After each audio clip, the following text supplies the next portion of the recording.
watching Lit Sports Online. We're talking UFC tonight. Got a recap of the Fight Night Ngannou versus Velasquez.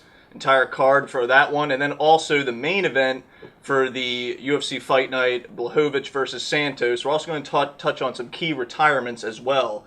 So why don't we get into it, Pat? First we have Alex Casares versus Gracie. We had Gracie winning in the first round by submission. What was your take on this? I was really excited about this fight because Gracie, I mean, anytime you have a Gracie in the UFC or in any high-level MMA promotion, it's a big deal. You know, they're the the family that created the UFC. They're royalty in the jiu-jitsu and MMA community. So anytime somebody from that family enters into MMA, it's always a big deal. Or comes back in MMA or gets any sort of high-profile position. So this is Gracie's debut in the UFC, and they put him in against somebody who's not going to be an easy fight. Alex Casares is a very well-rounded veteran with a ton of fights and a ton of experience fighting guys with as big a names as Uriah Faber. So they didn't do him any favors by giving him Casares in this fight. What we saw was Casares throw a kick that with little to no setup, and Gracie caught it, took him down, and once got him down to the ground, it was game, set, match. You know, it was we saw the level of grappling that we've come to expect out of the Gracie family, and there's nothing Casares could do, and Gracie won via first round choke. It was as good of a debut as he could possibly have. Interesting to see where he goes from here after such a great debut. And next fight on the card we wanted to talk about is Courtney Casey versus Cynthia Calvillo. How would you break down this one? This was a real fun fight. It was almost all on the feet. Courtney Casey's a little bigger woman than Calvillo, had a little more reach, so I thought she might be able to, you know, if she had good footwork and a busy jab and some decent kicks, I thought she would be able to keep Calvillo out at range. But that wasn't what happened. We saw Calvillo crowd her a little more and was able to get on the inside and land the bigger shots and pull out the decision. It's not wholly surprising. Calvillo's been, you know, on the rise for a while. She's looked phenomenal in almost every fight, and she called out a woman who the rest of the division is terrified of, whose name is slipping my mind at the moment. She called someone out after the fight. Yes, yeah, and I'm really excited for that fight. I can't remember what the hell that girl's name is, but it doesn't matter. Cynthia Calvillo is on her way to the top. I think that her next fight will be a number one contender fight, and I think that the winner of that will go on to fight for the title. And I think that Calvillo is training under Team Alpha Male in a great camp with Uriah Faber and all those guys, and if she continues it and if she wins her next fight, then I don't think anyone can deny her a title fight. Moving on, we've got James Vick versus Paul Felder. Some interesting stuff happening in this fight. How would you break it down?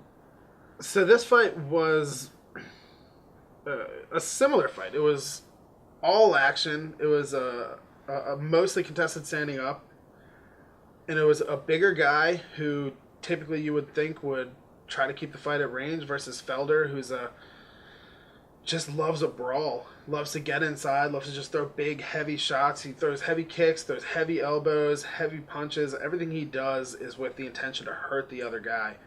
And this fight was super entertaining to watch, just a slugfest. And actually in the third round, Paul Felder took a kick to the ribs that partially collapsed one of his lungs in the middle of the round. And yet he still went on to win the fight.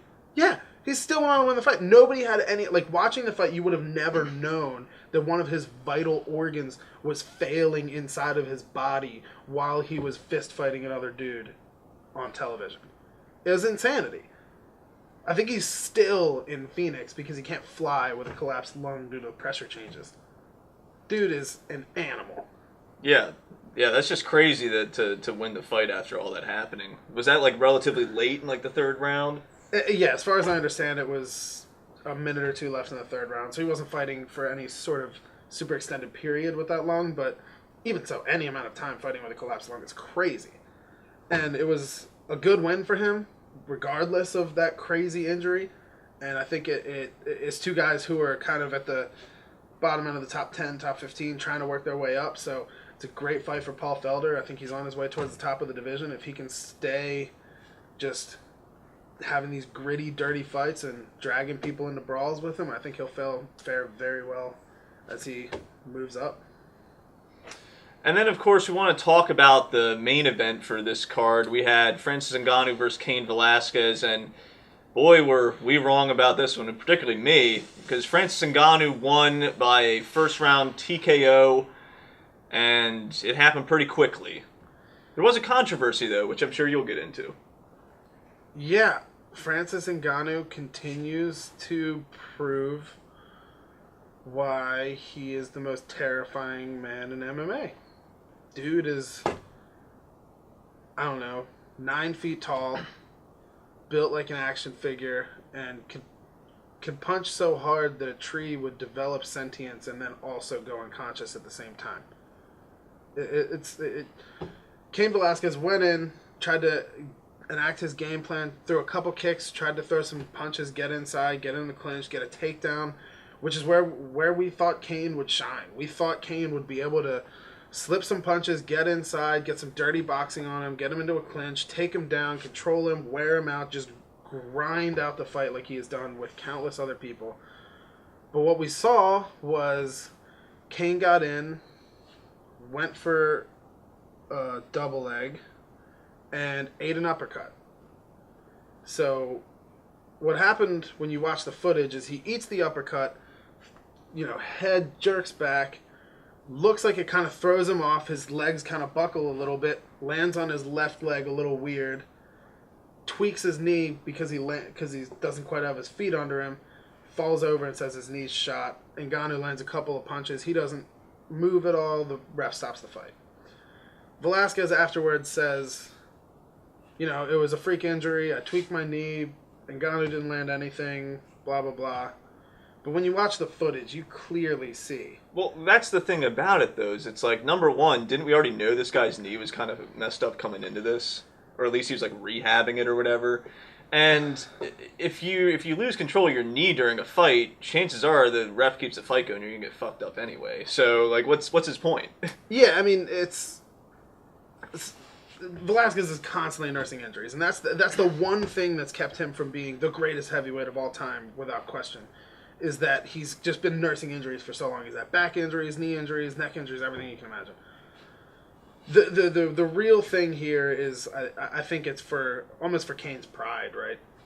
It's a question of, did he post on his knee weird and blow it out and it's a freak injury, or did Ngannou land that shot that you see in the footage, wobble him, and since he was, out of his head and his body wasn't responding correctly, his legs buckled underneath him, did the punch cause him to land weird, or did he just land weird? You know what I mean? It's not It's not a question of whether Ngannou won. Ngannou clearly won. It's just a question of freak accident, or did Ngannou cause it? I say Ngannou landed a huge shot, a huge inside uppercut, real early in the fight, where he's fresh, has full power, buckled Cain's legs, that caused him to throw his knee out weird, land on it, and just mess up something in his knee, buckled, hurt too much, couldn't go on. Because he's not going to try to stand back up and fight with a blown knee. Especially against a guy like Ngannou, who's just incredibly powerful. If you don't have the footwork and the movement to try to avoid some of those punches, you're SOL, So he's not going to stand up with his knee blown. Right. So I don't really see what his point is in that. But anyways, he lost. Moving on. It's just unfortunate because Cain is one of the most anticipated comebacks in a long time. And he is, in my mind, he's the best heavyweight that's ever lived, as far as skill for skill. But his resume doesn't support that necessarily because of his injuries. And going forward, we also wanted to discuss Blachowicz versus Santos, where Santos won in a third round by technical knockout. Yeah, Jan Blachowicz versus Thiago Santos, and it's kind of a little more technical striker versus a huge power puncher in Thiago Santos. And this fight was kind of exciting because it's two guys who are on the cusp of title contention in the light heavyweight division. That division's kind of been stagnated and kind of boring just because of the fact that you have Daniel Cormier and John Jones at the top. So the rest of it doesn't really matter. When you look at that division, you look at John Jones and Daniel Cormier, and then there's everybody else. Like, those two stand in their own category. Nobody else is touching them for the most part. And so to see a fight like this where you have two up-and-coming guys, it just kind of reinvigorates the division a little bit. It was a very exciting win. Thiago Santos got a big finish, and I think that he's going to be headed towards a title shot next. He's in a similar boat to the man who is challenging for the title this weekend, Anthony Smith. He's a former middleweight who just didn't want to make the weight anymore, thought he was depleting himself too much by making the middleweight weight limit of 185, and went up to 205 and has been demolishing people. This is his third fight and his third finish. Anthony Smith has 3 finishes in light heavyweight, so it's not out of the realm of possibility to see him on the way to the title next. And it can be very exciting. He's a huge power puncher. Everything he throws is with bad intentions, so seeing him go up against the top of the division can be very fun. Yeah, I mean, I would assume if you win a main event on a card like this, your chances are you're getting a title shot pretty soon. So yeah, I think he's 1, maybe 2 fights away tops. I would say he's probably a number 1 contender fight next. Okay, so that does it for our recaps, but we did also want to discuss some possible retirements coming up here. Yeah, so we had one retirement of a heavyweight fixture over the past few years, maybe a decade, who was never quite a title contender but always in the mix and is retiring due to some health issues. Stefan the Skyscraper Struve. It's super easy to recognize because he's 1,000,000 feet tall. And he's the biggest, whitest dude of all time. He's Dutch, so even more white.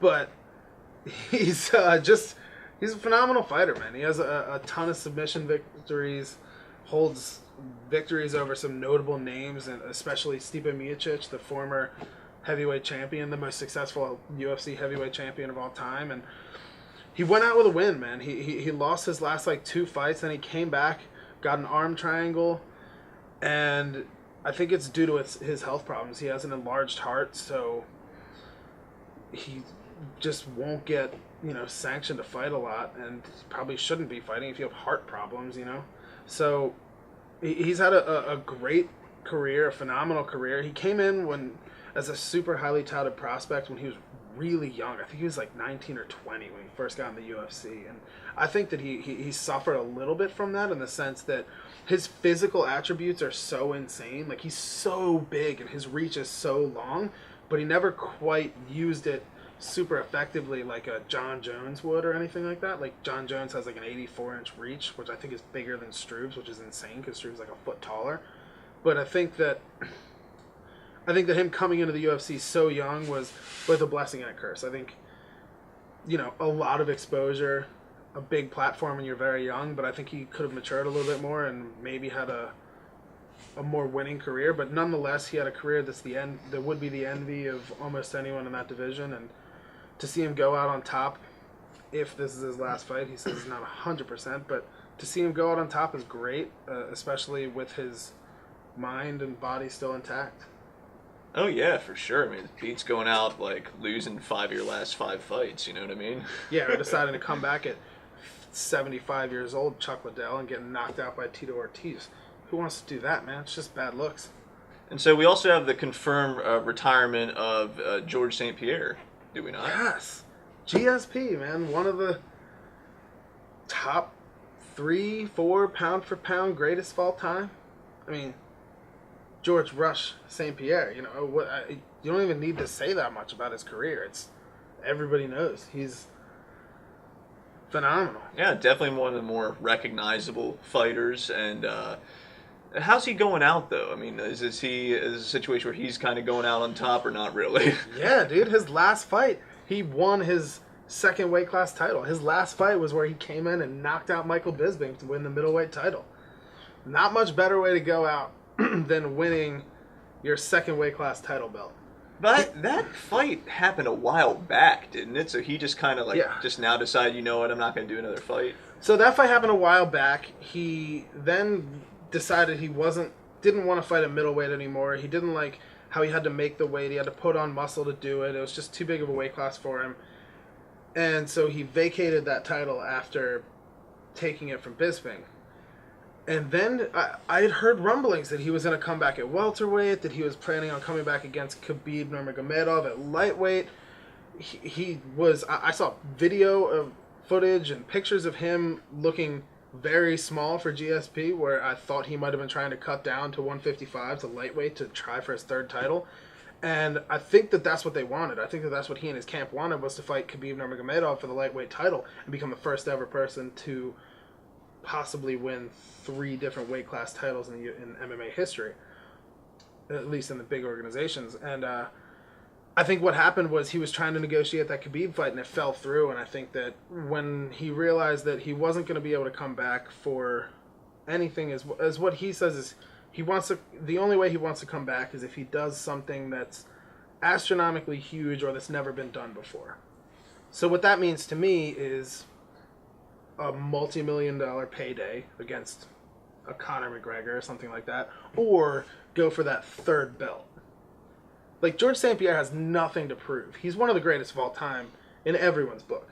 So what reason does he have to come back if it's not to do something incredible? You know what I mean? Right. So I think that he sat out for a while, saw an opportunity, it didn't play out, and he decided there's no reason. He took a long time off because he was worried about the repercussions and the effects that it was having on his mind and all the trauma it was having on his body and his brain function. And if he wants to go out with his last fight being a title victory in his second weight class, more power to him. One of the greatest of all time to ever do it. And wish him luck in the future. So that's going to do it for this episode of Lit Sports Online. Make sure to subscribe, like, and stay tuned to all of our website as well. Hold on, you still running for governor? Who? That was your idea. Oh yeah, that's You're right. running for governor?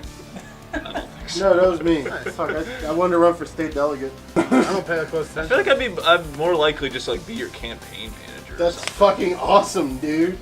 Who the fuck's gonna want to vote for You me? can make sure my taxes are in order.